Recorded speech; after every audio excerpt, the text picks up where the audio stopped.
Épisode 3.9. Utiliser Zotero facilement. Alors dans cette vidéo, je vais vous expliquer pourquoi est-ce que c'est important d'utiliser Zotero et comment le faire concrètement.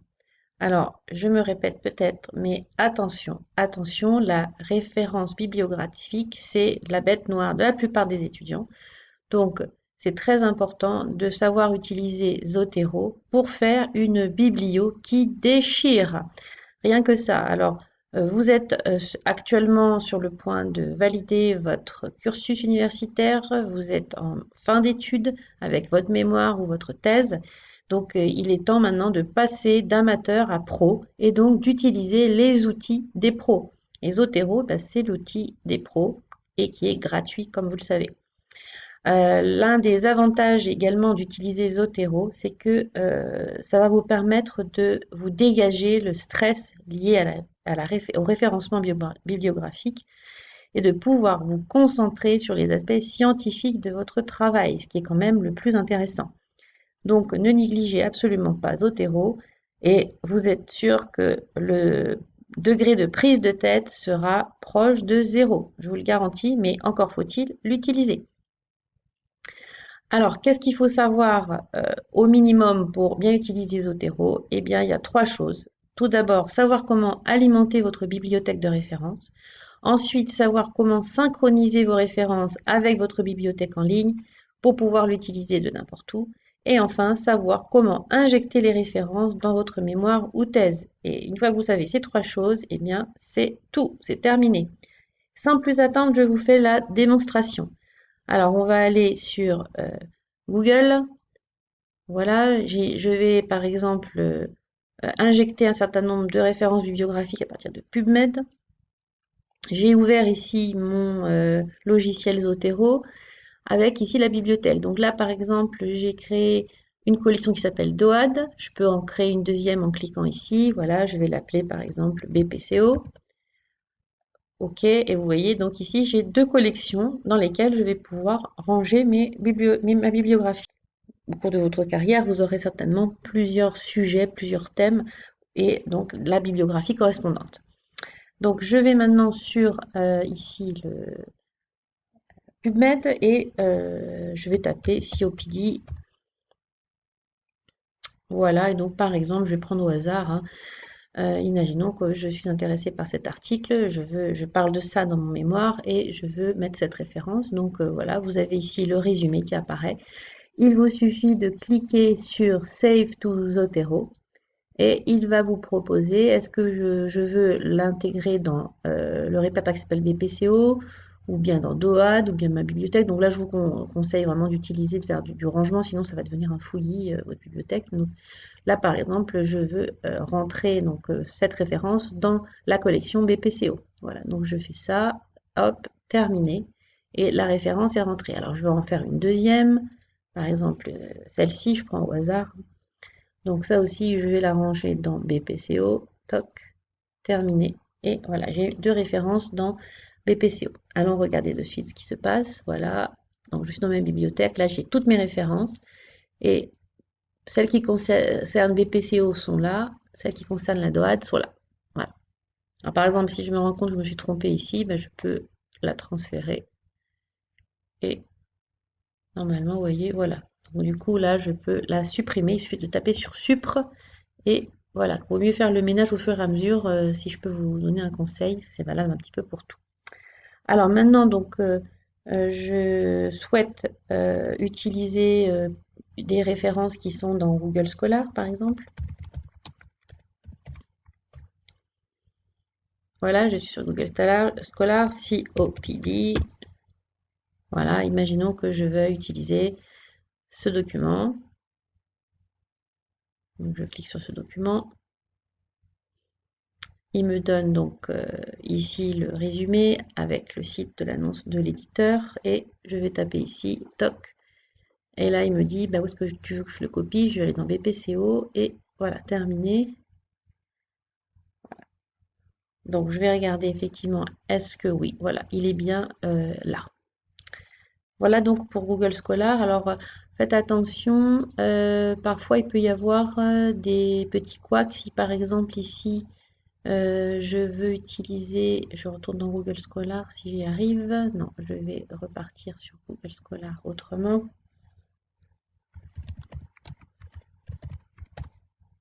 Voilà. Donc je vais taper COPD, je vais aller chercher un autre type de document, par exemple un document qui est en fait un site internet, HTML ici, vous voyez. Donc là, je suis sur un site et il va falloir également que je rentre cette référence. Je tape ici plus one et normalement, il va me le rentrer également. Donc finalement, chaque fois que vous avez le titre, les auteurs et le résumé, en principe, il n'y a pas de souci. Si on va sur Zotero, voilà, on le retrouve ici et il va être bien présenté. Alors, il peut y avoir parfois des vrais sites où vous allez chercher de l'information. Voyons voir. On va plutôt aller sur Google. Par exemple, ici, association BPCO, par exemple. Je sais qu'il y a beaucoup d'étudiants qui vont chercher des infos sur les assos. Et par exemple, ici, il y a un dossier. Je vais n'importe quoi, hein. Je vais par exemple, voilà, avoir une BPCO et travailler, lire le dossier, voilà. Donc, souvent, donc l'étudiant va trouver des informations intéressantes dans ce type de site. Et donc là, si je fais ça, il va me l'injecter, ok. Donc, je vais terminer. Et qu'est-ce que ça donne? Voilà, ça donne ici un document type billet de blog. Voilà. Euh, alors, il y a également un autre type de problème rencontré, donc je vous le traite tout de suite. Vous allez voir, par exemple, c'est je veux en fait rentrer un rapport de l'HAS, BPCO, et je mets HAS. Voilà, ici j'ai un rapport sur la BPCO, et voilà, je veux donc guide du parcours de soins. Voilà, c'est vous avez fait vous avez écrit quelque chose et vous voulez vous référer à ce document. Eh bien, si je clique ici, bon, il va me sauver le PDF la collection BPCO, qui est très bien, mais vous allez voir qu'on va avoir des petits soucis après, au moment de la deuxième étape. Alors, ce que je voulais vous montrer maintenant, c'est comment maintenant faire la synchronisation avec votre bibliothèque en ligne. Pour faire la synchronisation, outils.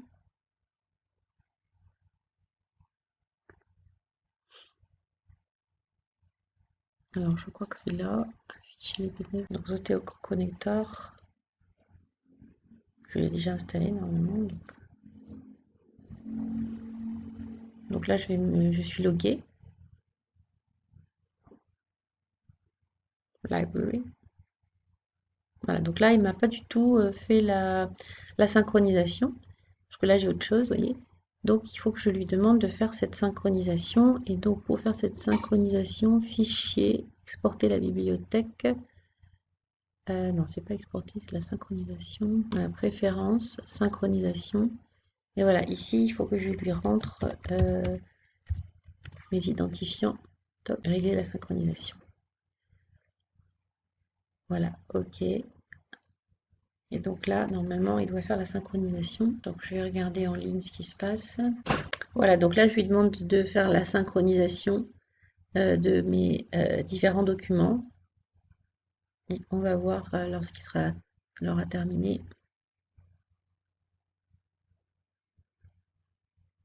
Voilà, donc il semble l'avoir terminé. Donc, je vais aller regarder tout de suite si je retrouve bien ma synchronisation. Voilà, vous voyez, il y a bien la BPCO ici, la DOAD. Et donc, vous pouvez donc vous connecter à votre bibliothèque en ligne de n'importe où lorsque vous travaillez sur votre mémoire. Donc ça, c'est très pratique pour, euh, pour pouvoir bien travailler correctement. Voilà. Je pense que maintenant, on peut passer à l'étape qui est donc l'injection des documents dans Word. Donc, par exemple, ici, je suis en train d'écrire une phrase sur la BPCO est une maladie chronique fréquente et je veux mettre une référence ici.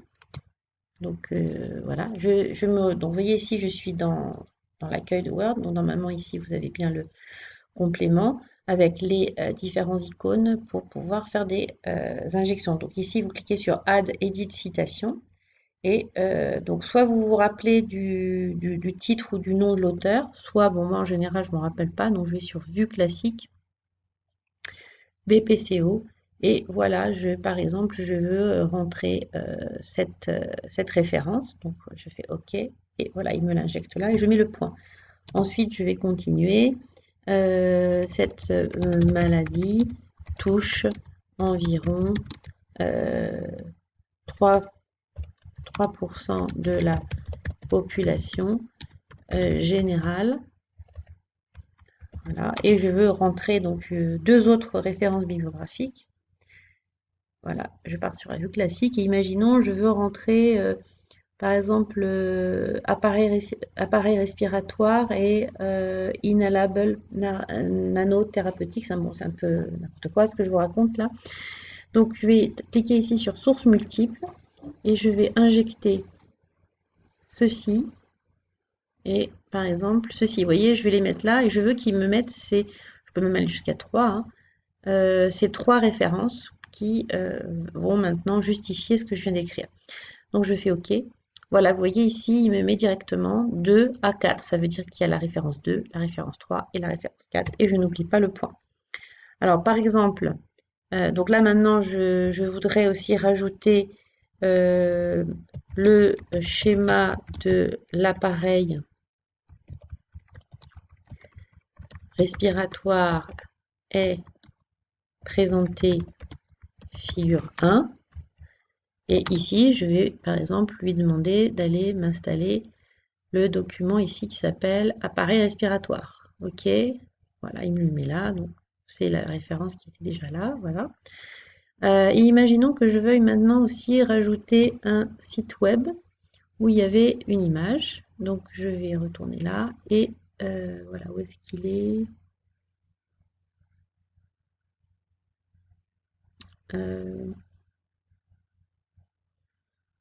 guide parcours de soins, avoir un BPC au travail, ok, voilà, donc là il me le rajoute, il me met ça. Et maintenant je vais montrer comment sortir la bibliographie bibliographique qui normalement arrive à la fin après la conclusion, hein. Voilà. Donc il suffit ici de taper Edit bibliographie et voilà, il me sort instantanément toute la biblio.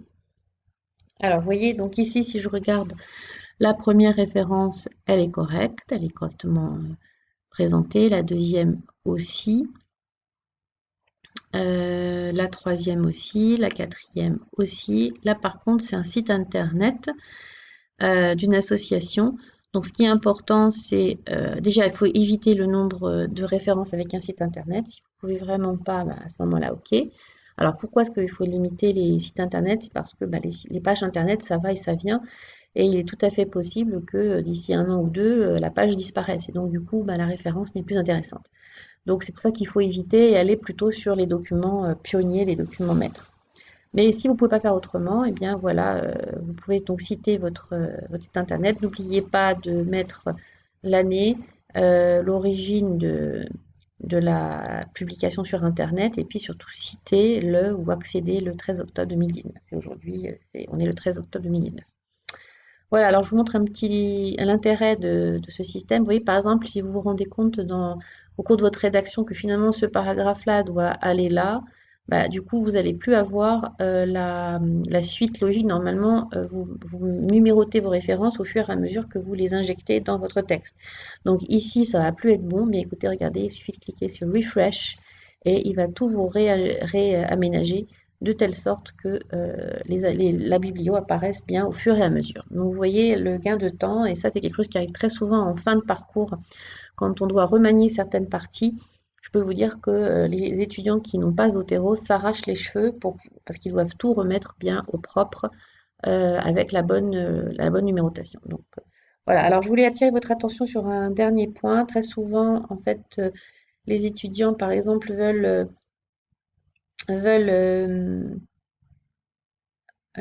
guide du parcours de soins. Vous voyez par exemple ça, il n'est pas forcément bien injecté guide du parcours de soins. Voilà, vous voyez, il y a écrit en fait le site, C'est en fait présenté comme un site web.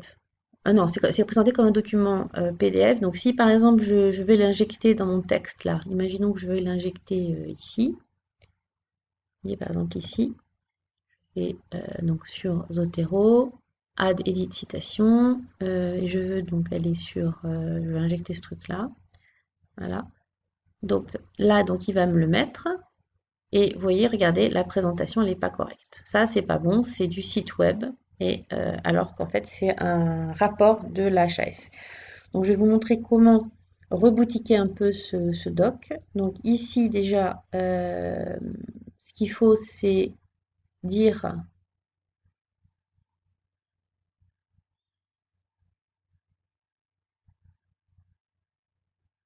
créer un document par an. Donc, c'est pas, c'est un rapport. Voilà, c'est un rapport qui s'appelle guide. Donc là, il faut enlever ça, il faut l'écrire comme il faut. Guide du parcours de soins. Donc là, c'est un petit peu plus fastidieux. Il faut que je prenne le guide de parcours de soins, bronchopneumopathie chronique obstructive. Donc là, faut l'écrire. Deux points. Bronchopneumopathie obstructive. Toujours dur à prononcer ce truc-là. Ensuite, ici, je vais mettre HAS. HAS. Je vais mettre ici, je vais remettre l'institution HAS. Alors, quand est-ce que ça a été écrit ce truc-là? C'est en juin 2014. En juin 2014.